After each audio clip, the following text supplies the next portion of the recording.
Kurangnya kreasi serangan di lini tengah Persebaya ini menjadi tantangan besar yang perlu diatasi. Pelatih Persebaya ungkap kondisi fisik pemainnya, sebut tidak ada masalah jelang hadapi Persik Kediri. Tak kantongi izin keamanan, Persik Kediri pindahkan laga kontra Persebaya ke Stadion Gelora Joko Samudro Gresik. Persebaya beri kesempatan pemain muda dari Akademi. Eduardo Perez mengatakan mereka punya kualitas. Derby Jatim Persik Kediri versus Persebaya Surabaya, ujian konsistensi bajul ijo.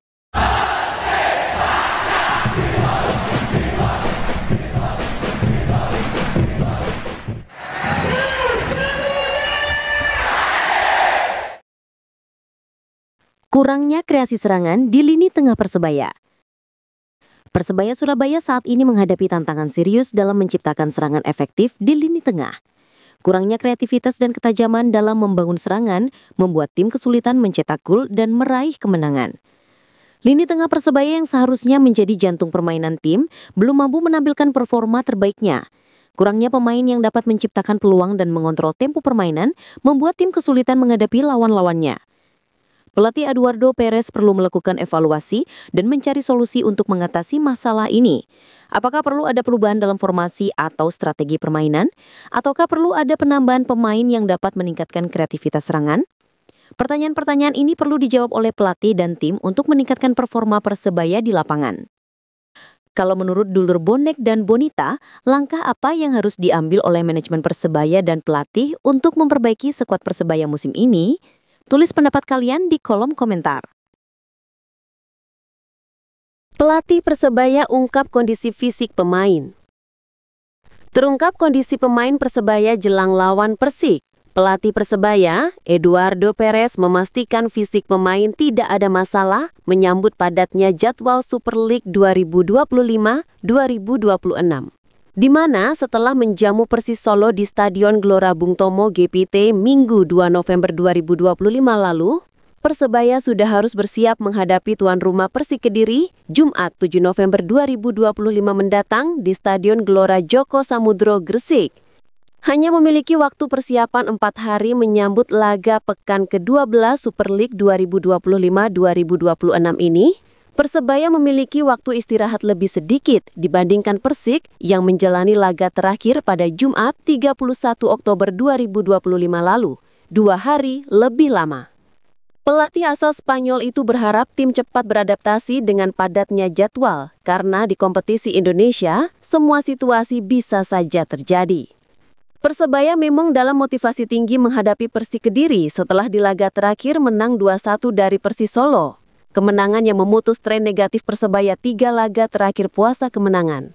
Situasi sebaliknya dialami Persik Kediri, tim berjuluk Macan Putih itu baru saja kalah 2-1 dari PSIM Yogyakarta, melengkapi 3 laga terakhir puasa kemenangan.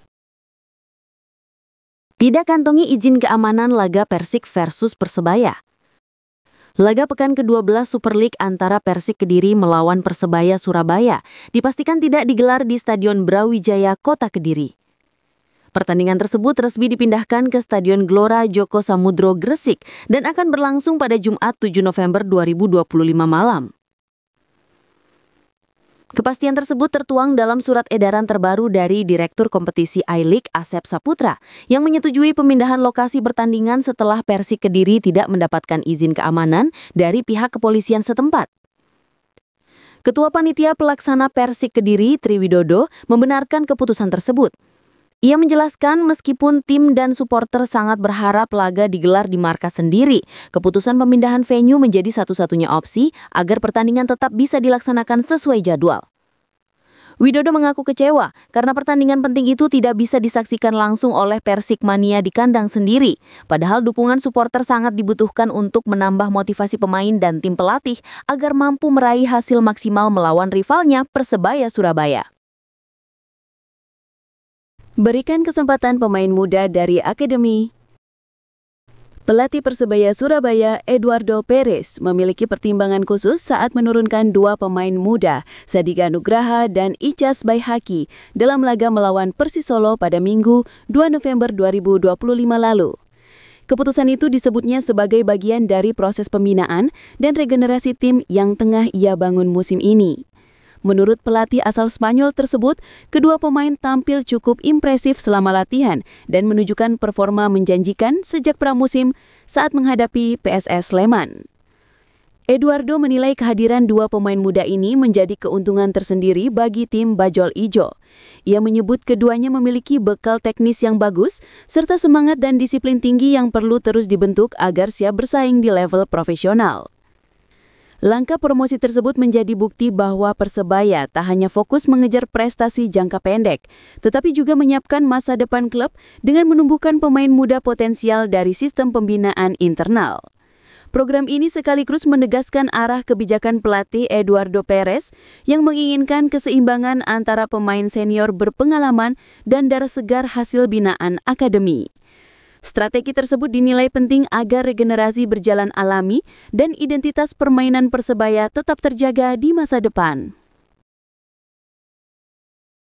Ujian konsistensi kemenangan Bajul Ijo. Laga antara Persik Kediri melawan Persebaya Surabaya bukan sekedar derby Jatim, tetapi juga titik krusial bagi kedua tim untuk menentukan arah kompetisi di paruh musim. Bajul Ijo datang dengan modal kemenangan dramatis atas Persis Solo. Skor 2-1 di Stadion Gelora Bung Tomo bukan hanya mengakhiri tren hasil kurang memuaskan, tetapi juga menunjukkan karakter tim yang mulai terbentuk. Gol dari Mihailo Perovic dan Francisco Rivera menjadi penentu sekaligus simbol kebangkitan Persebaya. Secara statistik, Persebaya menunjukkan peningkatan. Mereka kini mengoleksi 14 poin dari 9 laga dan duduk di posisi ke-8 klasemen. Lini serang mulai tajam, terutama di kandang, dengan total 8 gol dari 5 laga. Namun performa tandang masih menjadi pekerjaan rumah, hanya 2 gol dari 4 laga away.